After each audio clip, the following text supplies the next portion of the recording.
오늘 로마서 6장 우리가 나누도록 하겠습니다. 먼저 로마서 6장을 전체적으로 좀 살펴보려고 합니다.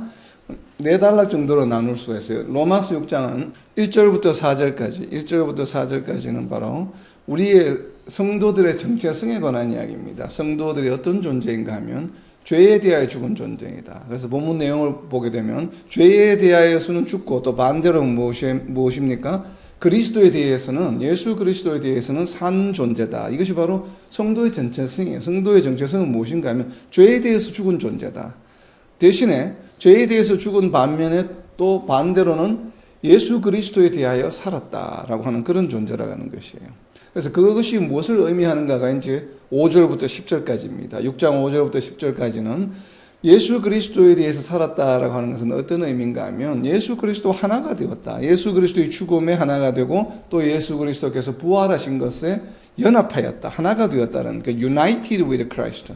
그러니까 예수님의 죽으심과 부활에 하나가 된 것이, 거기에 동참하게 된 것이 바로 무엇인가 하면 성도들이 살아가는 이 힘의 원천이다. 그러니까 힘의 원천에 관한 이야기예요. 성도들은 바로 그런 특권을 가지고 있는데, 성도들이 이 땅에서 살아갈 수 있는 그 모든 살아갈 수 있는 힘의 원천은 어디에서 나오는가 하면 예수 그리스도와 연합하는 데 있다. 근데 예수 그리스도의 무엇과 연합하는가 하면 십자가에서 죽으심과 부활하심, 바로 거기에 함께함으로써 우리가 성도로서의 특권을 누리며 이 땅에서 살아갈 수 있다라고 하는 것이에요. 그렇기 때문에 성도들은 어떠해야 되는가 하면 바로 11절부터 15절까지는 성도들에 대한 이제 가르침이에요. 어떻게 살아가야 된다라고 하는, 크게 두 가지입니다. 11절부터 15절까지 내용을 보게 되면 11절에 여길지어다. 그러니까 동사 여길지어다 좀 동그라미 쳐놓죠. 11절에 여길지어다. 그 다음에 13절에는 드리라. 하나님께 드리라고 하는 거예요. 드리라. 자신을 드리라고 하는 거예요. 바로 이것이 여길지어다 드리라. 나중에 이제 11절과 15절 할 때 자세하게 나누도록 하겠습니다. 전체적인 흐름이 그래요.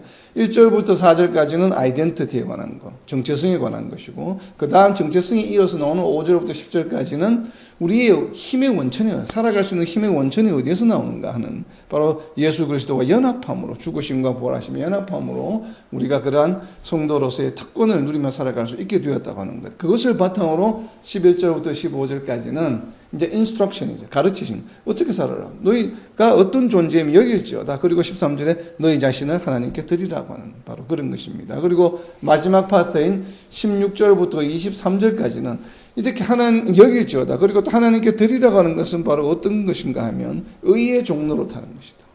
그러니까 세상에는 두 부류의 사람들이 존재해요. 두 부류만 존재해요. 사람들은 어떤 사람들인가 하면 의의 종로로 타는 사람들, 그리고 죄의 종로로 타는 사람들, 이 두 부류가 있기 때문에 성도는 어디에 속하겠습니까? 당연히 의의 종로로 타는 사람.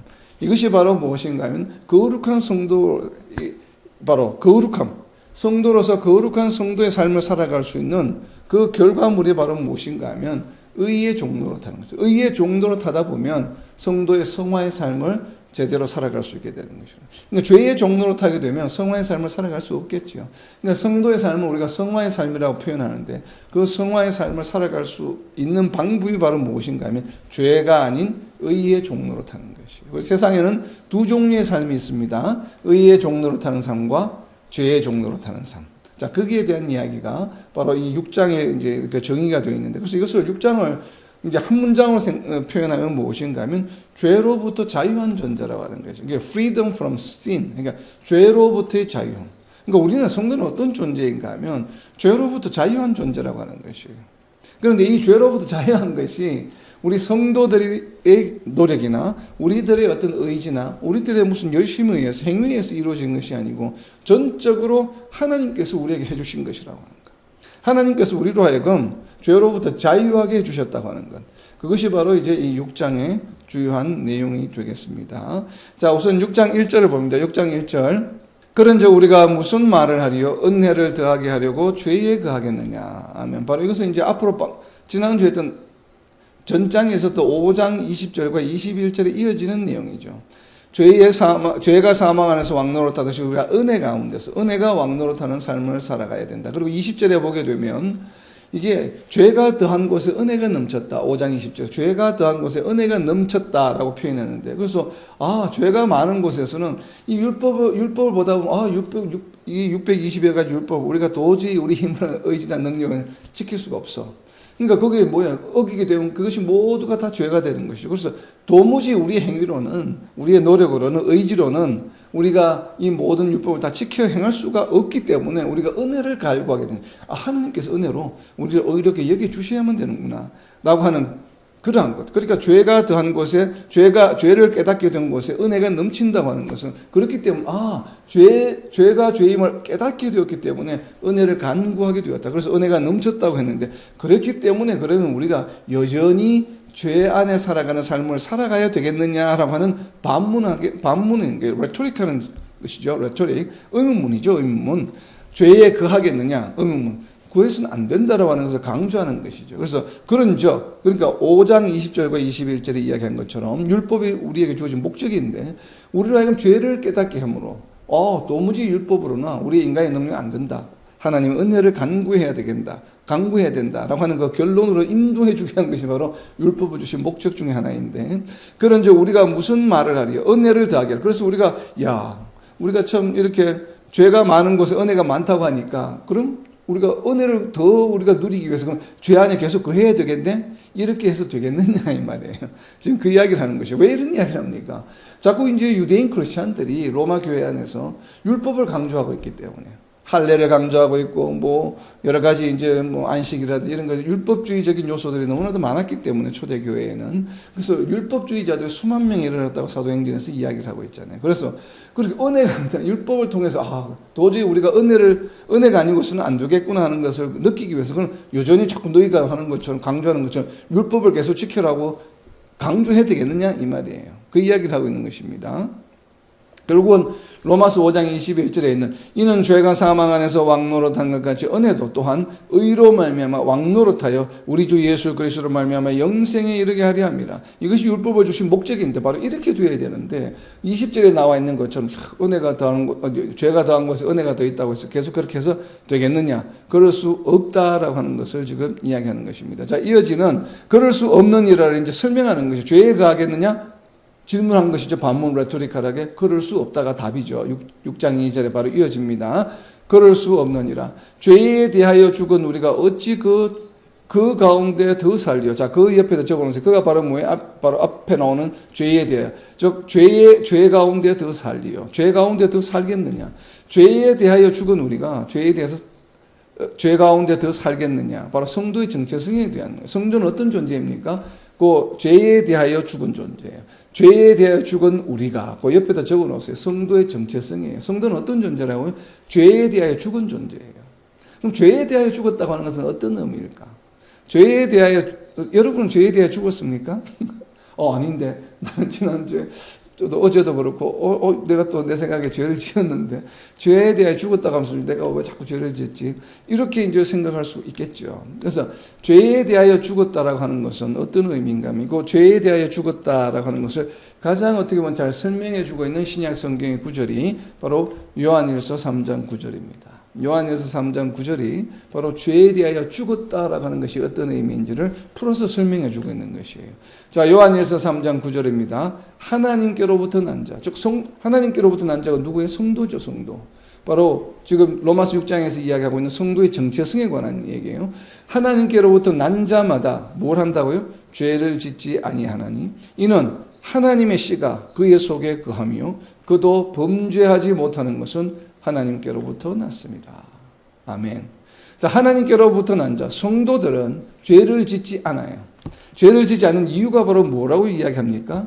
그 성도 안에 누가 있다고요? 하나님의 씨가 그의 속에 거한다. 하나님의 씨가 누구예요? 예수 그리스도죠.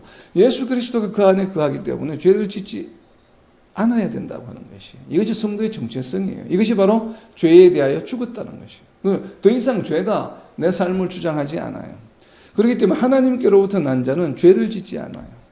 죄를 짓지 않는 삶을 살아가요. 그런데 그러면 벌써 우리가 충돌이 생기죠. 우리 성도의 삶을 돌아보게 되면 내 옆에 있는 성도들뿐만 아니라 교회 공동체 안에 있는 성도들뿐만 아니라 우리 자신의 삶을 돌아보아도 분명히 성도가 되고 나서 죄를 지은 적이 분명히 있는데, 이런 죄 저런 죄, 세상에서 말하는 여러 가지 죄를 지은 적이 있는데, 그러면 나는 어떡하지? 라고 생각할지 몰라요. 그죠?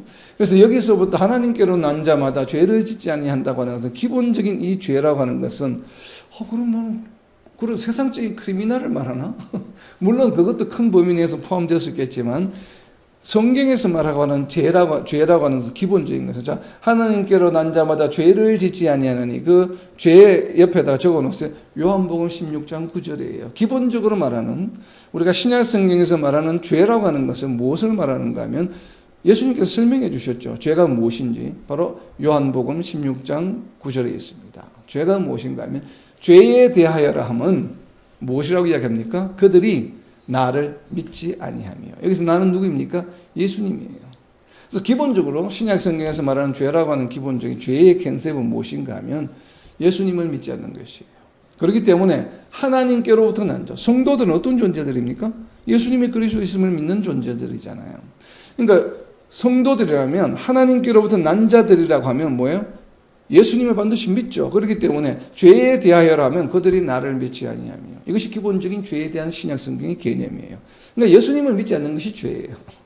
그럼 세상 사람들이 그럴 수 있잖아요. 아, 나는 뭐 우리가 또 그런 이야기 자주 하죠. 아, 저 사람은 법 없이도 살 사람이다. 굉장히 저 사람은 성인군자다. 죄를 짓지 않는다. 뭐 이렇게 저 다른 사람을 도와주는 것도 많이 하고 뭐 도네이션도 많이 하고 그다음에 뭐 가난한 사람도 잘 도와주고 아주 뭐 정말 사람이 온순하게 사람도 잘 대해주고 나이스하게 대해준다 이 말이에요. 그러면 그 사람이 죄가 없는 사람입니까? 그러면서 예수님을 믿지 않으면 죄인이다 이 말이에요. 때로는 좀 야박하게 보여요. 때로는 나쁜 짓도 좀 하는 것 같아. 거짓말도 좀 하고. 그런데 그 사람은 어떤 사람, 그래도 비록 뭐 그런 짓을 하지만 그래도 예수님의 그리스도심을 굳건하게 믿는 사람이에요. 그런 사람은 뭐예요? 죄사함을 받았다. 하나님께서 의롭게 여겨주신다 이 말이에요. 물론 이게 조금 어폐가 있죠. 그렇게 하나님을 믿는 사람, 예수님이 그리스도이심을 믿는 사람은 세상적인 죄도 지지 않아요. 그 이야기가 이제 야고보서와 다른 요한복음도 계속 나오지만, 그러나 기본적으로 죄라고 이야기하는 여기 신약 성경에서 이야기하는 요한일서 3장 9절에 하나님께로부터 난 자마다 죄를 지지 않으니, 여기에 기본적인 것은 가장 기본적인 것은 예수님을 배반하지 않는다 이 말이에요. 한번 예수님이 그리스도심을 믿은 자들은 하나님께 난 자는 다시 그 믿음을 뭐예요? 저버리지 않는다고 하는 것이 바로 기본적인 컨셉이에요. 왜 그런가 하면 그 속에 예수 그리스도가 있기 때문에, 그 속에 성령이 계시기 때문에 예수님이 그리스도의심을 배반하지 않는다. 믿음을 배반하지 않는다라고 하는 것이 기본적인 요한일서 3장 9절에 있는 것입니다. 그러나 그렇게 예수님이 그들 속에 마음속에 있는 사람들은 삶의 모습이 어때요? 도무지 세상적인 죄도 짓지 않아요. 이것이 기본적인 논리예요. 그렇기 때문에 정말로 예수님을 믿는 사람들은 그 속에 성령이 내주하시고 성령을 선물을 받았기 때문에, 그리고 또 예수님이 그 안에 계시기 때문에 뭐예요? 일반적인 범죄, 세상적인 죄도 짓지 않는다라고 의미하네요. 그 말을 요한일서 3장 6절에서 하고 있는 것입니다. 그래서 요한일서 3장 9절 한 것처럼 조금 더 위로 올라가면 바로 그러한 세상적인 범죄도 바로 그러한 것이 포함되어 있다는 얘기예요. 그 안에 거하는 자마다 범죄하지 아니하나니. 그러니까 예수 그리스도 안에 거하는 자마다, 하나님 안에 거하는 자마다 범죄하지 않아요. 그래서 여기는 범죄라는 표현을 쓰죠. 구절에 쓰면 죄라고 이야기를 하지만, 자, 범죄하지 아니하나니, 범죄하는 자마다 뭐예요? 그를 보지도 못하고, 하나님을 보지도 못하였고, 하나님을 알지도 못하였느니라. 왜 그렇습니까? 성도라고 하는 사람들은 어떤 사람이에요? 하나님을 뭐 하는 사람들이에요? 두려워하는 사람들이에요. Fear of the Lord. 하나님을 경외하는 자들이라고요. 하나님을 경외하는 자들이 과연 세상의 범죄, 사람들을 해치는 일, 기본적으로 구약 성경에서도 레위기에서도 이야기하는 것처럼 내 이웃을 사랑하라. 그리고 또 하나님을 사랑하라. 내가 너희 하나님이 되고 너희가 나의 백성이 되리라. 하나님의 백성은 하나님은 어떤 분이시냐? 거룩하신 분이에요. 그러면 하나님과 함께하는 하나님의 백성들은 역시 거룩한 존재들이에요. 거룩하다는 것은 어떤 의미입니까? 세상과 구별된 존재들이에요. 거룩한 삶을 살아가는 존재들이에요. 그런 사람들이 비윤리적일 수가 있겠습니까? 비윤리적이어서는 안 돼요. 그러니까 비윤리적인 삶을 살지 말라고, 그것이 죄임을 깨닫게 해주기 위해서 율법을 주셨다 이 말이에요. 그래서 율법을 주신 이유가 무엇이에요? 하나님의 백성으로서 이 땅에서 살아갈 때에 그 어느 누구보다도 세상 사람들보다도 더 윤리적이고 도덕적이고 세상 보기에도 참으로 저 하나님을 섬기는 사람들은 다르구나, 구별되는 거. 세상으로부터 완전히 구별되는 사람. 세상의 논리나 이치로 서로 막 원수를 갖고 이런 것들이 아니라 그냥 이웃을 제 몸과 같이 사랑하고 더욱더 사랑하고 하나님을 사랑하는 것처럼 세상 사람들 이웃을 사랑하는 그런 삶의 모습을 보여주는 것이 바로 하나님의 백성들이에요. 그렇기 때문에 하나님을 보는 자, 하나님이 그 안에 거하는 그 안에 하나님 안에 거하는 자마다는 범죄하지 않는다 이 말이에요. 삶이 완전히 다른 것이에요. 자, 이런 논리로 전개가 되는 것이지. 바로 다르게 해석하면 좀 곤란하죠. 그래서 갈라디아서 2장 19절에서는 이렇게 얘기합니다. 율법과 연계해서 갈라디아서 2장 19절입니다. 내가 율법으로 말미암아 율법에 대하여 죽었나니 이는 하나님에 대하여 살려 함이라. 그러니까 율법에 대하여 죽었다. 성도는 어떤 존재인가 하면 사도 바울이 얘기하잖아요. 나는 율법으로 말미암아 율법에 대하여 죽었다라고 하는 것이에요.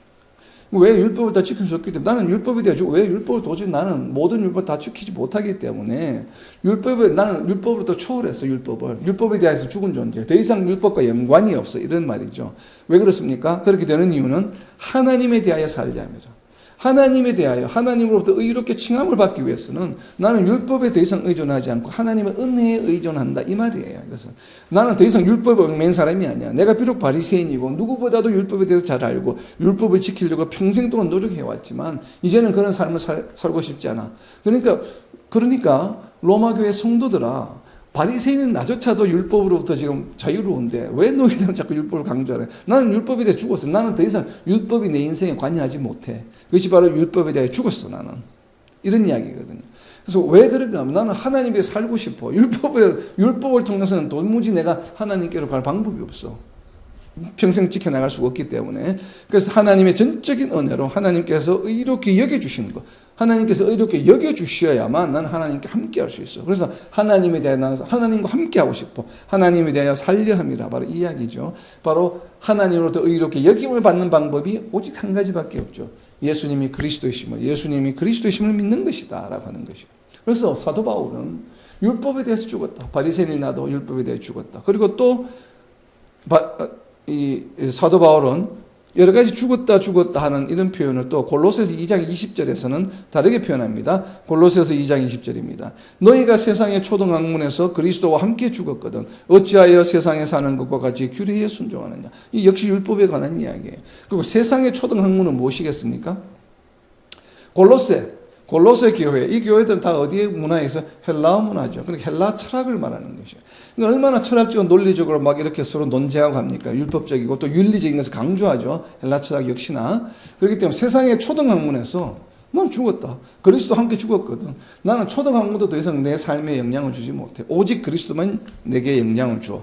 그렇기 때문에 너희가 왜 또 세상의 규례에 순종하느냐, 이런 이야기를 하는 것입니다.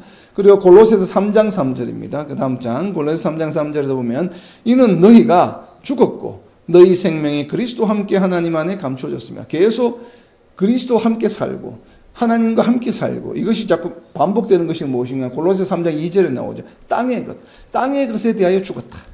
그러니까 예수 그리스도와 땅의 것, 예수 그리스도와 헬라 철학, 그리스 철학, 예수 그리스도와 율법, 그러니까 율법이나 헬라 철학이나 그리스 철학이나 그다음에 세상적인 윤리나 도덕 기준이나 세상적인 가치관, 이런 모든 것들이 이제는 더 이상 성도들의 삶, 즉 사도 바울의 삶에 나는 그 모든 것들에서 죽었다라고 하는 것이죠. 더 이상 그것들이 내 삶에 영향을 끼치지 못한다라고 하는 것이에요. 오직 누구만 나의 삶에 영향을 줍니까? 예수 그리스도만. 예수 그리스도와 함께 죽고 예수 그리스도와 함께 부활한 것, 예수 그리스도의 역사가 내 삶에 오직 영향을 미친다라고 하는, 그것이 바로 이야기하는 것입니다. 그것이 바로 우리가 죄에 대하여 죽은 존재라고 하는 것은 바로 무엇인가 하면 예수님이 그리스도를 믿음으로 우리가 죄의 사함을 받았기 때문에 우리는 죄에 대해 죽은 존재야. 더 이상 죄가 우리를 어떻게 하지를 못해. 하나님께서 우리가 비록 내가 연약한 육신을 가지고 있다 보니까 때에 따라서 이런 죄를 짓기도 하고 저런 죄를 짓기도 하지만, 비록 우리의 삶이 간혹 이렇게 죄를 짓기도 하지만, 그러나 우리는 하나님께서 우리를 비록 그런 흠이 많고 죄를 지을 수밖에 없는 육신에 휘둘릴 때가 있는 그러한 몸이라 할지라도, 우리 그러한 존재라 할지라도 하나님께서는 내가 예수님이 그리스도심을 믿는다고 하는 것, 여호와가 나의 하나님이심을 믿는다는 그 이유 하나 때문에 나를 의롭게 여겨주셨어. 그래서 나는 이제는 죄로부터 자유로워. 그래서 이것을 우리가 다르게 표현하면 나는 더 이상 우리 삶에서 내가 죄를 짓지 않는 존재, 그런 의로운 존재야 라고 하는 이런 의미가 아니라고 하는 것이에요. 하나님께서 우리를 의롭게 여겨주는 존재가 되었다고 하는 것이에요.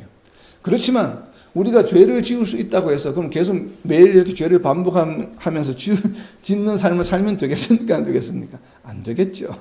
그래서 여기서 6장 1절과 2절에서 말하는 것은 율법을 강조하지 말라고 하는 것이죠. 왜? 율법이 무엇과 연관이 있기 때문에 율법을 어기게 되면 그것이 죄로 여겨지는 것이기 때문에. 그러나 예수님께서 말씀하신 죄라고 하는 새로운 죄에 대한 개념을 말씀해 주셨죠. 우리 성도들에게 적용되는 것은 예수님을 믿지 않는 것이 죄다. 요한복음 16장 9절. 바로 이것을 율법보다도 더 우선하기 위해서 이 말씀을 해주신 것이에요. 물론 세상적으로 살인하는 것도 죄죠. 여전히 죄입니다. 오히려 살인을 한 행위 전에 마음속으로 살인을 품기만 해도 예수님께서는 마태복음 5장 6장 7장 산상수훈에서 그것도 죄다. 그렇게 이야기하셨다. 마음에 품기만 해도. 미워하는 마음만 있어도 죄라고 이야기하실 정도로 오히려 율법의 죄를 더 강화하셨습니다. 그런데 그렇다면 왜 같은 요한복음 16장 9절에서는 예수님을 믿지 않는 것만 죄라고 이야기하셨는가? 이것은 근본적인 죄에 대한 개념이에요. 죄사함과 우리가 구원과의 관계에 있어서의 죄에 대한 개념이에요. 기본적인 죄.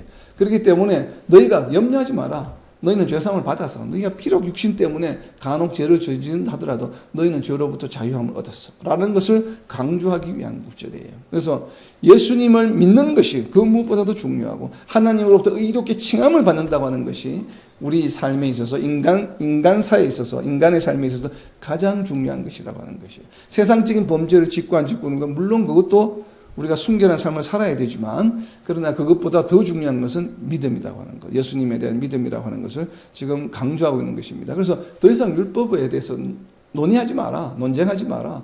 뭘 할례를 해야 된다 그런 이야기 하지 마라. 그것은 가장 중요한 것은 바로 예수님의 그리스도이심을 믿는 믿음이다. 칭이라고 하는 것을 지금 이야기하는 것이죠.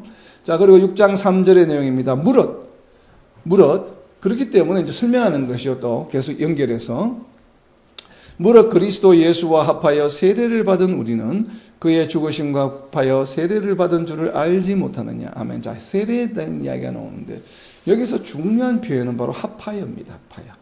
합하여가 무슨 뜻일까요? 그리스도 예수와 합하여 세례를 받았다 하는 것은 무슨 의미예요? 여러분 세례를 다 받으셨죠? 그 세례를 받았다는 게 무슨 의미예요? 지금 여기 본문에서 뭐라고 이야기합니까? 세례에 대한 의미를 지금 설명하는 것이에요. 세례를 받았다고 하는 것은 이런 의미야 라고 두 가지로 이야기를 합니다. 첫 번째가 뭐예요? 예수 그리스도와 합했다라고 하는 것이고 두 번째는 무엇인가 하면 예수 그리스도의 죽으심과 합했다. 이것이 세례라고 하는 것이에요. 그래서 지금 그리스도 예수와 합하여 세례를 받았다 하니까 예수님과 함께 그러면 세례를 받았다는 얘기인가? 우리 합하여 하니까 좀 그런 의미가 되는데 이게 지금 합하여라고 하는 것이 의역을 해놓은 것인데 헬라어 원어는 무엇인가 하면 자 영어 성경을 가지고 계신 분이 영어 성경을 보세요. baptize 뭐라고 되어 있습니까? 전치사가 into Christ. 맞아요. 이건 정확하게 헬라어를 그대로 번역한 것이에요. 헬라어의 그리스도 앞에 있는 전치사가 무엇인가 하면 영어로 번역하면 into로 번역되는 헬라어예요. 그러니까 세례를 받았다. baptized 뭐예요? into Christ예요. 그러니까 세례를 받음으로 인해서 뭐예요? 어딘가에 있던 one place에서 another place로 into 옮겨지는 것을 말해요. into. 우리가 세례를 받았다고 하는 것은 무엇인가 하면 세례를 받는 순간에 세례 받기 전과 세례 받은 후에 위치가 토폴로지가 위상이 달라졌다고 하는 것입니다. 그런데 세례를 받고 나서 어디로 갔다고? into Christ. 예수 그리스도 안으로 들어갔다는 얘기예요. 그러면 세례를 받기 전에는 out of Christ. 예수님 밖에 있었죠. 근데 세례를 받으면 어떻게 됐다고? into Christ로 들어간 거예요. 이것을 이제 한글로 의역한 것이 합하여. 그러니까 뭐예요? 예수 그리스도 계신데 거기에 합했다. 합쳐졌다. 하나가 되었다. 그러니까 합하의 의미가 뭔가 하면 예수 그리스도와 하나가 되었다. 예수 그리스도 안으로 완전히 우리가 들어갔다.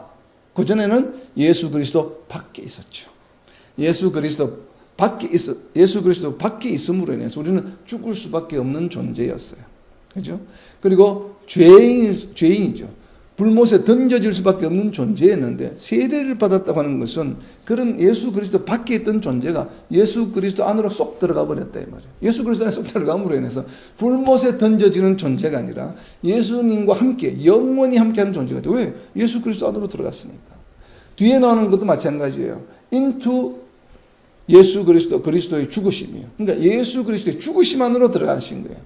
예수님께서 어디에서 죽으셨습니까? 십자가상에서 죽으셨다 이 말이에요. 그래서 예수 그리스도 안에 십자가 안으로 들어감으로 인해서 우리가 완전히 그 예수님께서 예수님의 죽음에 우리가 어떻게 돼요? 동참하게 되었다. 사실 우리가 죄인이기 때문에 죄의 삭은 사망이잖아요. 그래서 죄의 삭은 사망이기 때문에 우리가 죽어야만 하는데 우리 대신 죽으신 예수님께로 우리가 세례를 받음으로 예수님이 우리 대신 이미 죽어주셨어. 그러니까 그 죽으시면 우리가 뭐예요? 우리는 비록 죽지 않지만 그 세례를 받으면서 예수님의 죽으심에 동참하게 되었다라고 하는 거죠. 그래서 하파에라고 하는 이 표현이 바로 무엇인가 하면 into, 그러니까 동참하게 된다라고 하는 의미예요. 그래서 예수님의 죽음에 동참하는 것이 바로 세례라고 하는 것이에요. 그래서 예수님과 함께 하게 되는 것이 바로 세례의 의미예요. 자, 여기에서 이제 좀 우리가 문법, literary, 문학적인 측면에서 보게 되면 6장 3절에 지금 우리가 알지 못하느냐, 한글로 번역하다 보니까 알지 못하느냐가 제일 마지막에 나오는데 헬라어에서는 알지 못하느냐가 제일 앞에 나옵니다. 문장에. 헬라어는 순서가 없어요. 문제 단어들의 순서가 아무렇게나 단어를 비해도 의미가 됩니다. 그래서 한 문장에서 가장 중요한 단어를 헬라어 문장에서 가장 앞에 둡니다. 항상. 그래서 이 6장 3절에서 가장 중요한 표현은 무엇인가 하면 알지 못하느냐는 것이에요. 너희가 알지 못하느냐. 무엇을? 우리가 예수 그리스도 합하여 세례를 받고 예수 그리스도 죽으심에 합하여 세례를 받은 것을 알지 못하느냐 라고 하는 것이에요. 왜 그것을 깨닫지 못하느냐. 왜 그것을 깨닫지 못하고 자꾸 율법을 강조하느냐 이 말이에요. 너희가 율법을 왜 지켜야 돼? 율법 안 지켜도 돼 지금은. 왜? 예수님께서 그 율법을 완성하셨기 때문에 죽으심으로. 그래서 우리가 뭐 죄를 지으면 뭐 번제를 드려야 돼 뭐 이런 것들이 더 이상 유효하지 않아 우리한테는. 이미 그것이 완성이 되었어. 예수님께서 우리 죄를 대신해서 죽으심으로 일거에 한 번에 모든 것이 이루어졌기 때문에 더 이상 우리가 율법에 얽매일 필요가 없어. 그것을 왜 알지 못하느냐는 것이. 그래서 너희가 알지 못하느냐 뒤에 나오는 내용. 이 지금 뒤에 나오는 내용 진리를 듣는 사람들로 깨닫게 해주기 위한 사도 바울이 즐겨 쓰는 표현이에요. 너희가 먼저 알지 못하느냐는 문장 제일 먼저 이야기합니다. 그 6장 3절 옆에다 좀 적어 놓으세요. 그 비슷한 표현이 바로 7장 1절에 나옵니다. 7장 1절. 7장 1절도 마찬가지예요. 너희가 알지 못하느냐가 가장 헬라어 문장에서 먼저 나옵니다. 그러나 번역은 뒤에 되어 있죠. 자, 로마서 7장 1절입니다. 형제들아 내가 법 아는 자들에게 말하노니 너희는 그 법이 사람이 살 동안만 그를 주관하는 줄 알지 못하느냐. 마찬가지예요. 너희가 알지 못하느냐? 법이라고 하는 것은 너희가 살아있는 동안에만 적용이 되고 너희 죽은 후에는 법이 적용되지 않아. 그렇기 때문에 법이라고 하는 것은 너희 삶 가운데 유한한 것이야. 너희가 살아있는 동안에만 적용되는 것이야. 그걸 알지 못해? 그러니까 그 내용은 뭐예요? 반대로 제대로 알아라, 명심해라, 깨달으라고 하는 이야기예요. 동일한 것이 지금 표현이 6장 3절에 있는 것이에요. 왜 알지 못해? 너희가 알잖아. 제대로 알아. 몰라? 너 정말 몰라?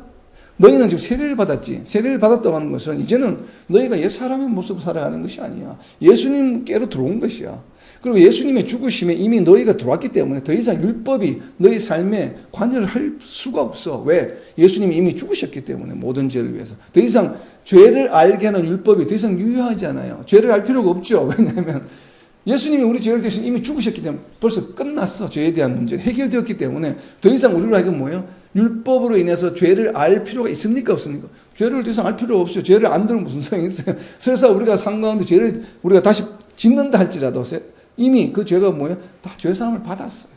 우리가 회개하게 되면 전부 죄사함을 받게 되는 것이 이미 그 죄의 문제가 해결이 되었기 때문에 더 이상 율법이 우리의 삶 가운데 하지 못한다라고 하는 것입니다. 이것이 바로 세례의 개념이에요. 그래서 세례가 어떤 개념인가 하면, 자, 세례는 어떤 세례예요? 세례에 대해서 또 설명해 주는 것이 요한복음 1장 33절에 있습니다. 그 세례 옆에다 좀 적어 놓으세요. 요한복음 1장 33절. 세례의 의미가 과연 무엇일까? 그냥 이 단순히 물을 뿌리는 것이 세례인가?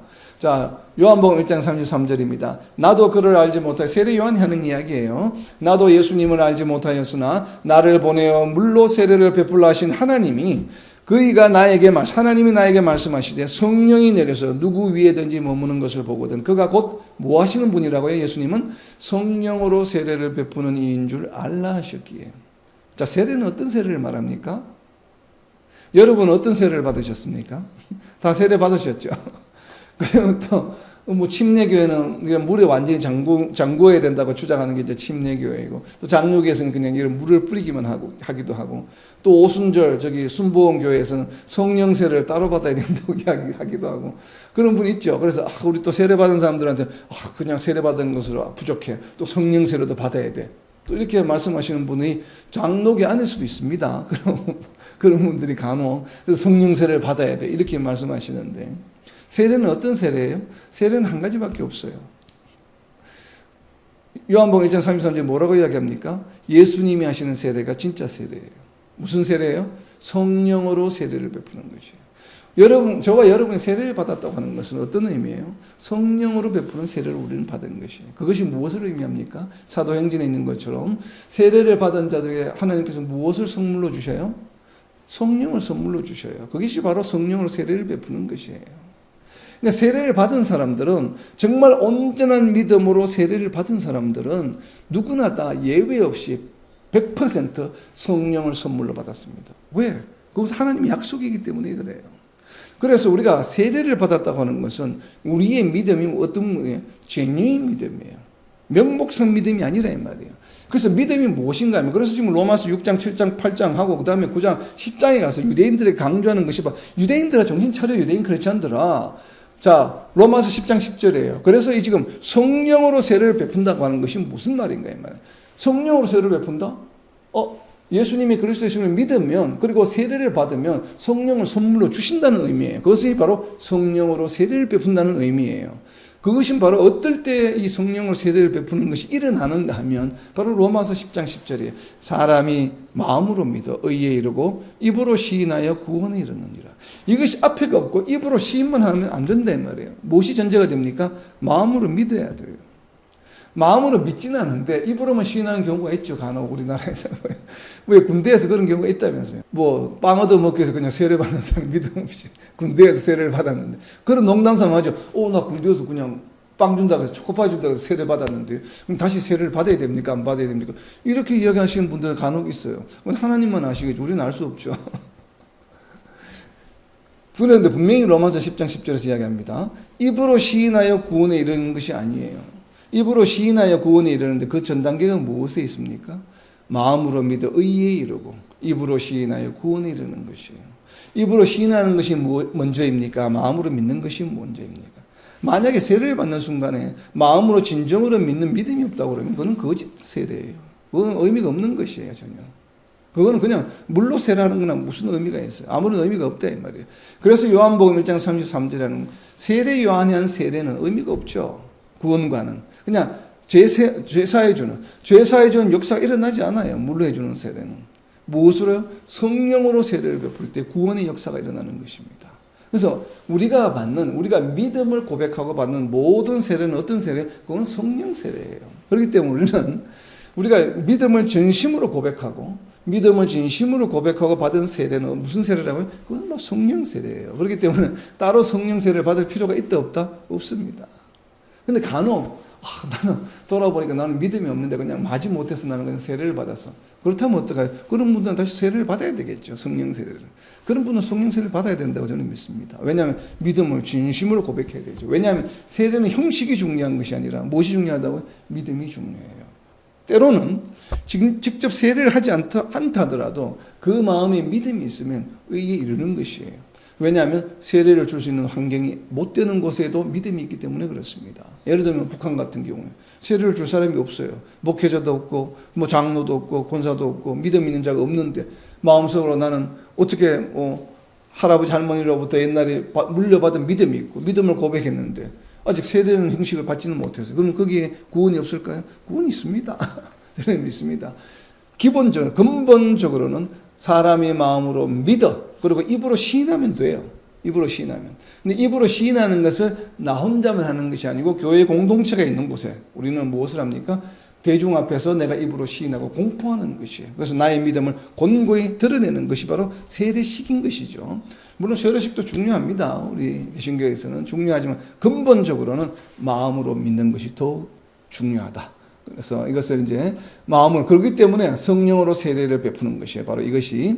자, 그리고 마태복음 20장 28절에 보게 되면 이 지금 세례를 받는다고 하는 게 예수님의 죽으심에 동참하는 것인데 그 예수님의 죽으심에 대해서 이 땅에 오신 목적이 바로 그것이기 때문에 그것을 설명하는 것입니다. 마태복음 20장 28절입니다. 인자가 온 것은 섬김을 받으려 함이 아니라 도리어 섬기려 하고 그 섬기는 내용이 무엇인가 하면 자신의 목숨을 많은 사람의 대속물로 주려 합니다. 바로 이것 때문에 오셨어요. 그렇기 때문에 이 대속물, 이 예수님의 죽음에 우리가 세례를 받음으로 함께하는 것입니다.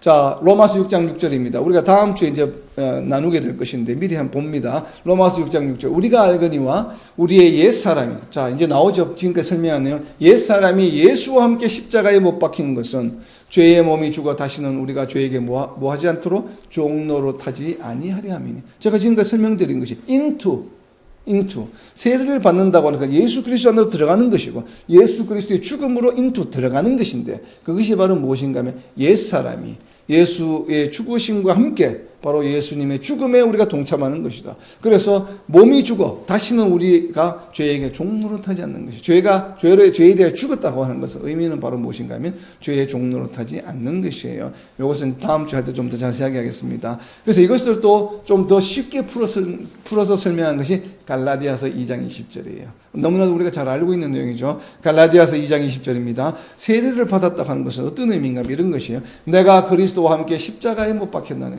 예수 그리스도 죽음에 동참하는 것이죠. 함께 into the death of Christ예요. 그러니까 예수 그리스도 내가 그리스도와 함께 십자가에 못 박혔나니 그런즉 뭐예요? 이제 성도의 삶이에요. 그렇기 때문에 세례를 받았다고 하는 것은 어떤 삶인가 하면 그런즉 이제는 뭐예요? 우리의 삶이 성도의 삶은 내가 사는 것이 아니에요. 내가 사는 것이 아니라 그건 어떤 의미예요? 나의 생각이나 세상의 논리나 세상의 이치나 뭐 그리스도 헬라 철학이나 뭐 이런 것을 살아가는 게 아니라 이 말이에요. 오직 내 안에 우리 안에 계신 내 안에 그리스도께서 사시는 것이라. 이제 내가 육체 가운데 사는 것은 나를 사랑하사 나를 위하여 자기 자신을 버리신 하나님의 아들을 믿는 믿음 안에서 사는 것이라. 의인은 믿음으로 말미암아 살리라. 의인이 누구십니까? 하나님으로부터 의롭다 칭함을 받은 사람들이에요. 이 의롭다 칭함을 받은 사람들은 어떻게 살아간다고요? 하나님의 아들 예수님을 믿는 믿음 안에서 사는 것이죠. 이것이 바로 의인은 믿음으로 말미암아 살리라라고 하신 표현이에요. 즉 이제는 내가 사는 것이 아니에요. 예수님이 나의 구주시다. 그렇기 때문에 나는 모든 것을 의사결정할 때 예수님이 넘버원, 최우선순위다. 그래서 예수님의 이름이 욕되게 하는 것은 어떤 이유랑 어떤 경우에 대해서는 안 되는 것이에요. 내가 경제적으로 손해를 보아도 그것이 경제적으로 손해를 보는 것, 예수님의 이름이 훼손되는 것이 부닥칠 때에 충돌이 될 때는 무엇을 선택해야 된다고요? 나는 그냥 손해를 감수하고 예수님의 이름이 욕되게 하는 것은 안 해야 된다는 것이에요. 교회 치료할 때도 마찬가지예요. 교회 치료할 때 정말 우리가 교회가 감당하기 어려운 일들이 생겼다 이 말이에요. 근데 그 어려운 일로 인해서 하나님의 이름이 욕되게 되고 예수님의 이름이 욕되게 되는 것이라면 그것을 그냥 어떻게 해야 돼요? 세상에 드러나지 않게 하는 것이 맞다 이 말이에요. 그것이 바로 뭐예요? 이제는 내가 사는 것이 아니요 내 안에 그리스도께서 사시는 것이라. 예수 그리스도가 인도하시는 대로 예수 그리스도께서 하시는 대로 정말 예수 그리스도만 우리의 삶을 통해서 드러내는 것. 좀 전에 우리가 6장을 볼 때 뭐라고 이야기했습니까? Consider. 여기 있지어다. 우리의 삶이 어떤 삶이라고요? 하나님께 드려진 삶이에요. 예수 그리스도께 드려진 삶이에요. 그렇게 여기라 이 말이에요. 그리고 우리 자신을 어떻게 된다고요? 하나님 앞에 드리라. Present. 드리라고 하는 것이 드리라. 하나님 앞에 드리라고 하는 것이에요. 삶을. 우리 자신을 자꾸 세상 가운데 드러내지 말고 교회 공동체 안에서 우리 자신을 자꾸 드러내지 말고 교회 공동체 안에서 뭐예요? 예수님이 드러나고 하나님이 드러나야 돼요. 바로 그런 우리 안에 그리스도께서 사시는 것이라. 바로 그것을 이야기하는 것입니다. 자, 이렇게 우리가 살아가는 것은 무엇인가 하면 바로 대표성의 원리예요. 성도는 어떤 존재예요? 예수님을 대표하는 존재들이에요. 예수님을 대표하는 존재들이에요. 그것이 예수님을 믿음으로 예수님의 죽음에 동참하게 되었다고 하는 것. 우리가 실제 죽지 않았죠. 그런데도 예수님이 우리를 대신해서 대표해서 죽으셨다. 이것이 바로 대표성의 원리예요. 이 원리는 어디에서도 적용이 되냐면 이 원리를 설명하고 있는 것이 바로 히브리서 7장 9절과 10절이에요. 히브리서 7장 9절에 보게 되면 또한 10분의 1을 받는 레위도 아브라함으로 말미암아 10분의 1을 바쳤다고 할 수 있나니 이건 무슨 얘기인가 하면 아브라함이 전쟁에서 이거 돌아올 때에 멜기세덱 대제사장에게 11조를 바쳤어요. 그런데 그 11조를 바친 것이 아브라함 혼자만 한 것이 아니고 아브라함 이후에 모든 믿는 사람들의 행위가 거기에 합쳐진 것이다. 이것이 바로 대표성의 원리인데, 이와 같은 원리로 예수님이 우리를 대신해서 죽으셨는데 그 죽으신 것이 예수님 혼자 죽으신 것이 아니라 예수님이 그리스도이심을, 하나님의 아들이심을 믿는 모든 사람들의 예수님의 죽으심과 함께 죽게 되었다. 그 논리를 바로 여기서 설명해 주는 구절입니다. 이것이 바로 대표성의 원리예요. 그래서 6장 3절 옆에다 적어 놓으세요. 이것은 히브리서 7장 9절과 10절에 있는 대표성의 원리를 표현해 주는 것이에요. 예수님의 죽으심은 혼자만의 죽으심이 아니고 모든 인류, 예수님 이후에 온 모든 성도들에 대한 대표, 예수님이 그리스도심을 믿는 모든 성도들의 죽음을 대신하셨다. 대표성의 원리입니다. 자, 이제 마지막 6장 4절입니다. 그러므로 그렇기 때문에 우리가 그의 죽으심과 합하여 세례를 받으면, 그렇죠? 예수님의 죽으심에 동참함으로 세례를 받는 것이에요. 세례를 받음으로 그와 함께 장사되어, 우리는 죽은 존재가 이미 죽었어요. 우리는. 이는 아버지의 영광으로 말미암아 그리스도를 죽은 자 가운데서 살리심과 같이 우리로 또한 뭐예요? 새 생명 가운데서 행하게 하려 합니다. 이건 무슨 말이에요? 여러분 죽은 존재입니까? 안 죽은 존재입니까? 저와 여러분 죽은 존재예요. 무엇에 대해서? 우리의 옛사람이 죽었다 이 말이에요. 예수님을 믿기 전에 그 모습은 이미 뭐야? 더 이상 우리의 삶 가운데서 나타나면 되겠습니까? 안 되겠습니까? 나타나면 안 된다 이 말이에요. 그러니까 예수님을 믿기 전에 우리가 살아가던 삶의 패턴, 그런 성향, 그런 뭐 어떤 행동, 그런 말들이 예수님을 믿은 이후에도 나타나면 되겠습니까? 안 되겠습니까? 안 된다 이 말이에요. 왜? 그 사람은 우리는 이미 거기에 대해서는 죽은 존재이기 때문에. 그래서 여기다가 6장 4절에 가장 중요한 키워드는 무엇이에요? 새 생명이에요. 새 생명. 이 새 생명으로 번역되어 있는데, 새 생명이라고 번역되어 있는 새 생명 하니까 마치 형용사와 명사처럼 되어 있는데 그렇지 않아요. 헬라어 단어는 한 단어입니다. 명사. 카이노테이스라고 하는 한 단어인데 이 헬라어 단어는 성경에 2번밖에 나오지 않습니다. 지금 로마서 6장 4절에 나오고 그리고 로마서 7장 6절에 나옵니다. 그렇기 때문에 이 새 생명이라고 하는 것이 과연 무슨 의미일까를 이해하기 위해서는 로마서 7장 6절을 참조할 필요가 있습니다. 자, 로마서 7장 6절입니다. 과연 새 생명이라고 하는 것이 무슨 의미일까 한번 찾아보세요. 로마서 7장 6절입니다. 거기 7장 6절 새 생명 옆에다 로마서 7장 6절 적어 놓으세요. 자, 로마 7장 6절에 새 생명이 어떤 의미인지 한번 보겠습니다. 이제는 우리가 얽매였던 것에 대하여 죽었으므로, 얽매였던 것에 대하여 옛사람의 모습에 대하여 죽었으므로 율법에서 벗어났으니, 이러므로 우리가 뭐야? 영의 새로운 것으로 섬길 것이요 율법 조문에 묵은 것으로 아니할지니라. 아멘. 무엇이에요? 새 생명이라고 하는 것은 영의 새로운 것으로, 성령이 인도하시는 삶이에요. 영의 새로운 것이에요. 더 이상 율법 조문이 아니다 이 말이에요. 그러니까 새 생명 가운데서 행하게 하려 합니다.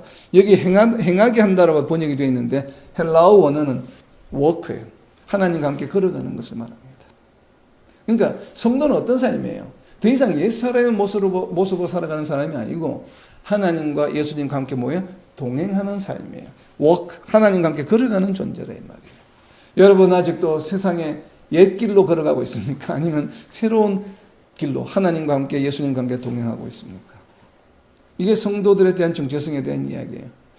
유대인 크리스찬들아 정신 차려. 왜 아직도 옛날 율법을 자꾸 주장하며 율법에 쫓아가는, 율법에 얽매인 삶을 살아가려고 해? 너희는 이제는 그런 존재가 아니야. 죄에 대해서는 물론 율법을 우리에게 주신 목적은 죄를 깨닫게 하기 위함이야. 그래서 세상 사람들과 구별되는 삶을 살아가게끔 하기 위해서 너무나 너희가 우리 이스라엘 조상들이 죄를 많이 지으며 살아왔기 때문에 그 삶이 세상과 구별되지 않았기 때문에 세상과 어떻게 해서든지 간에 여호와가 하나님이심을 세상 사람들 알게 하기 위해서 죄를 깨닫고 죄를 짓지 않는 삶으로 살아가게 하기 위해서 죄를 주신 것이야. 율법을 주신 것이야. 근데 이제 그 죄로부터 자유하게 되었기 때문에 더 이상 우리는 세상 죄를 지으면서 살아가는 존재가 아니고 하나님으로부터 의롭게 칭함을 받은 존재예요. 또 예수님이 그리스도를 믿는 사람들은, 하나님을 믿는 사람들, 그 삶이 그냥 우리가 우리 의지나 노력으로 되는 것이 아니라 성령을 우리에게 주셨어. 성령 세례를 받음으로 인해서 이제는 내가 내 의지를 하는 것이 아니라 성령께서 나로 하여금 죄를 짓지 않게 하셔. 근데 아닌데 우리 가끔 보면 죄를 지을 때가 있죠. 잠시 벗어날 때 있지만 어른은 어때요? 우리 안에 계신 성령께서 그 죄의 삶으로 우리를 어떻게 해요? 돌아오게 하시죠. 돌아오게 하시잖아요. 여러분 죄 짓고 나서 죄를 내일 또 지어야지 같은 죄를 이렇게 하는 성도가 있습니까? 그 성도는 성도가 아니에요. 하나님을 본 적도 없고, 아까 요한일서 이야기는 본 적도 없는 사람이에요. 만약 그렇다면. 그런데 성도들의 공통점은 무엇이에요?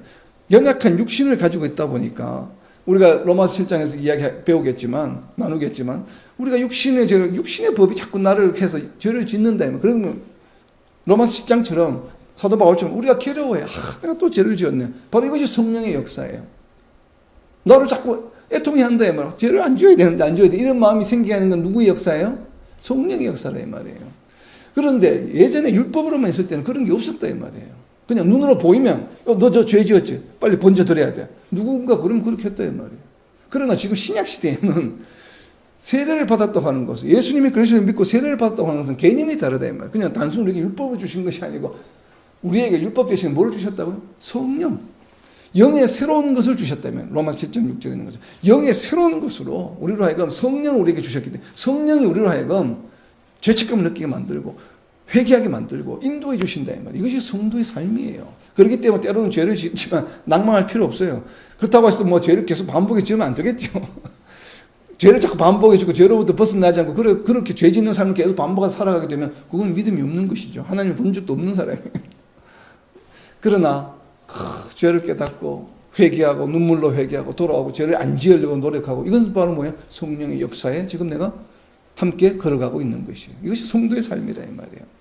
자, 그 이야기를 지금 다시 하는 것입니다. 요한일서 3장 9절에 하나님께로부터 난 자마다 죄를 짓지 아니하나니 이는 하나님의 씨가 그의 속에 거하며 그도 범죄하지 못하는 것은 하나님께로부터 났으며, 근본적인 이야기예요. 성령 우리에게 주셨기 때문에. 그래서 요한일서 3장 6절은 그 안에 거하는 자마다 범죄하지 아니하나니 범죄하는 자마다 그를 보지도 못하고 그를 알지도 못하였느니, 이렇게 강권하는 것이 자극적으로 아주 강력하게 이야기하는 것입니다. 그래서 야고보서 2장 17절에서는 이와 같이 행함이 없는 믿음은 그 자체가 죽은 것이다. 믿음이 죽은 믿음이라고까지 이렇게 강력하게 이야기하는 것입니다. 그럼에도 불구하고 우리는 죄를 지을 때가 있다고 하는 것을 잊지 말아야 돼요. 그만큼 우리는 연약한 존재라고 하는 것. 그러나 잊지 말아야 할 것은 우리에게 무엇이 주어졌다고요? 성령을 선물로 주셨다. 우리는 성령 세례를 받은 존재라고 하는 것을 잊어서는 안 돼요. 그래서 다가오는 한 주간 동안은 내가 비록 연약해서 죄를 짓는다 할지라도 그럼 낭망할 필요 없습니다. 그리고 그것을 안타까워하고 애통하고 회개하고 하나님께 돌아옴으로 성령의 인도하심에 순응하며 살아감으로 정말 승리하는 삶을 살아가는 저와 여러분, 그리고 이 땅의 모든 하나님의 백성들이 되시기를 예수님의 이름으로 선포합니다. 아멘.